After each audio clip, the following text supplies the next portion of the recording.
तो अब कौन से आंकड़े लेकर? हाँ, आंकड़े आपको दिखा। अभी तो पार्टी शुरू हुई है। पिछले साल हमारे 22 में यूपी में चुनाव हुए थे जी। 8 चरणों में चुनाव हुए, 10, 14, 20, 23, 27, 3, 7 फरवरी। रिजल्ट आया 10 मार्च को। आखिरी चुनाव हुआ 7 फरवरी को, रिजल्ट आ रहा है 10 मार्च को, पूरे 1 महीने बाद। नतीजा सबके सामने, बीजेपी जीत गई। उत्तराखंड में चुनाव हुए 14 फरवरी, रिजल्ट आया 10 मार्च को। 24 दिन का पूरा टाइम मिला, बीजेपी जीत गई। पंजाब में तो खैर इनका कोई नाम लेवा ही नहीं था, अगर वहाँ कुछ करते तो पकड़े जाते। गोवा में 14 फरवरी को हुए, रिजल्ट आया 10 मार्च को।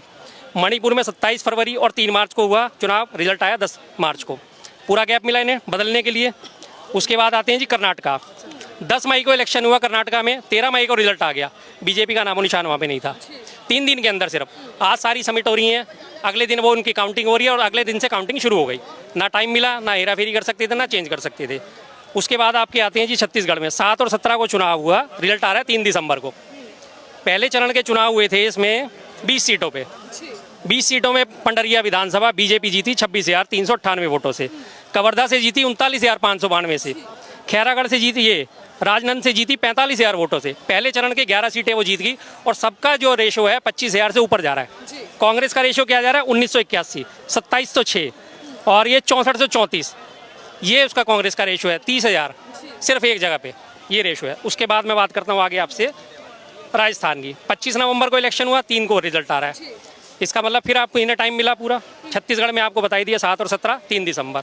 एमपी में 17 नवंबर को हुआ, रिजल्ट आ रहा है 3 को, 15-16 दिन बाद। तेलंगाना में 30 नवंबर को इलेक्शन हुआ, रिजल्ट आ गया 3 तारीख को, तेलंगाना से साफ। मात्र 3 दिन में नहीं कर सकते इतनी, सैकड़ों मशीनें हैं। और सबसे बड़ी बात मैं आपको बताता हूँ, बहुत सारे लोगों को यहाँ याद होगा, आज से 10-15 साल पहले एक STD PCO मशीनें चलती थी, याद होगा लोगों को। लोग फ़ोन करने जाते थे, उस टाइम पल्स रेट चलती थी 2, 4, 6, 8 सेकंड की। जो 200 किलोमीटर तक की रेंज होती थी उसमें 2 सेकंड, उसके बाद 4 सेकंड, 6 सेकंड और 8 सेकंड। उस STD PCO मशीनों में मात्र बटन दबा के ना, जो 2 सेकंड की पल्स रेट होती थी उसे 1.5 कर दिया जाता था। डिस्प्ले में वो हमेशा 2 सेकंड ही दिखाता था। जो कस्टमर कर रहा है 2 सेकंड के बाद बदलाव हो रहा है। लेकिन अगर उसने 20 सेकंड उसमें दिखा दिया तो एक्चुअल में उसका होता था 15 सेकंड। और जब वो STD PCO मशीन वाला शाम को डिटेल निकालता था तो उसे पता चलता था कि मेरी मशीन से आज बात तो 1 घंटे की हुई है और मैंने इसमें कमा 1.5 घंटे का लिया है। इस तरह से उसमें हेरा फेरी होती थी और कस्टमर को सामने ये दिखता था डिस्प्ले में। तो वही चीज़ अब इसमें हो रही है। अब लोग कहते हैं EVM हैक नहीं हो सकती। क्यों नहीं हो सकती भाई हैक? बटनों का ही तो खेल है। आज की डेट में मोबाइल, कंप्यूटर, लैपटॉप दुनिया भर में बैठे बैठे दुनिया कहाँ से कहाँ में हैक कर लेती है।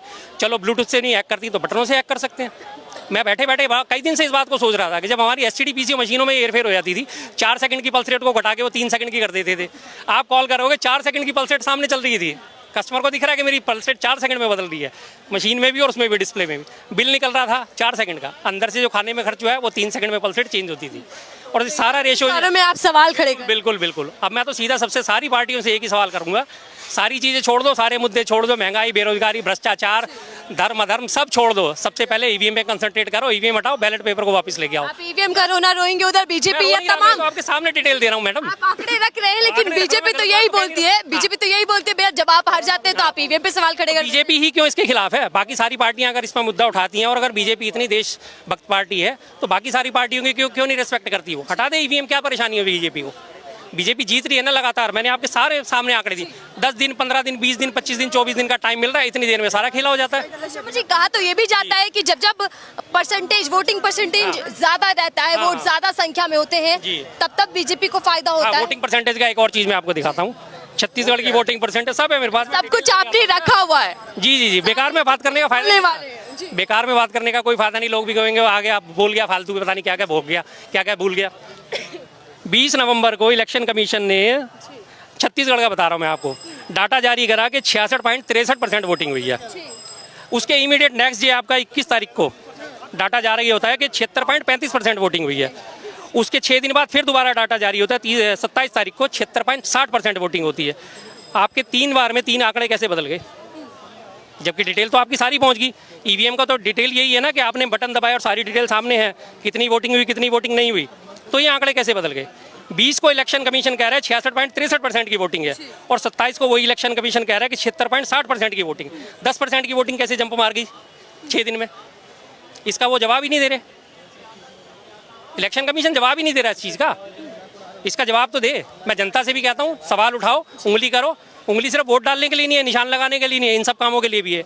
10% वोटिंग बढ़ती और वहाँ पे मुश्किल से मुश्किल एग्जिट पोल क्या दिखा रहे थे? 20, 25, 30 सीटें बीजेपी को, वो जंप मार के सीधी 55 पहुँच गई। कैसे पहुँच गई? ये 10% डाटा बढ़ा ना, तभी तो पहुंची है। और अभी मैं और डिटेल निकाल रहा हूँ, मेरा 3 दिन से कंप्यूटर खराब हो गया जरा, अभी मैं नेक्स्ट वीक में फिर आऊँगा। रिसर्च जारी है और आंकड़े कहीं ना कहीं लेकर आएंगे शर्मा जी।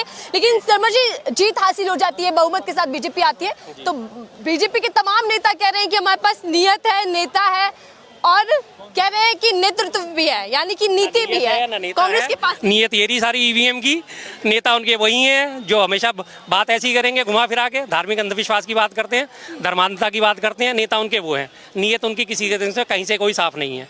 नियत साफ होती तो जितने उनके भ्रष्टाचारी हैं उनके ऊपर कार्रवाई करते। ब्रजभूषण शरण बैठा हुआ है, उसकी संसद सदस्य तो अभी तक बरकरार है।